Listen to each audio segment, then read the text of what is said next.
келіңдер, су!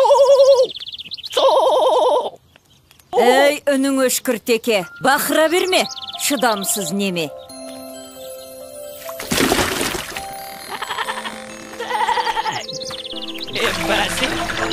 Айналайын қой жарықтық момын ғой, келе қойыңдар ғане.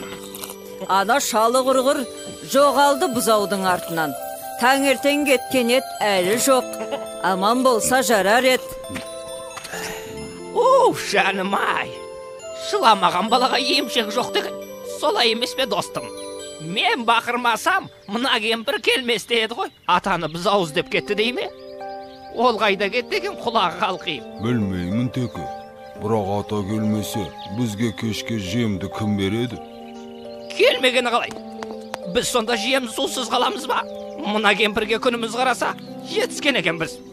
Оның рас теке, біз атаны қайткенде де табуымыз керек. Сен не деп кеттің, қошқа? Ата жоғалған малын іздеп кеттің. Ол дұрыс. Ал сен малдың жоғалған адамды іздеп кеткенін көргенсің бе? Оның үстіне біз өз қорамыздан бір қадам аттап шықпауға уәделескен жоқпыз ба? Сен қаламын десең, өзің біл. Ал мен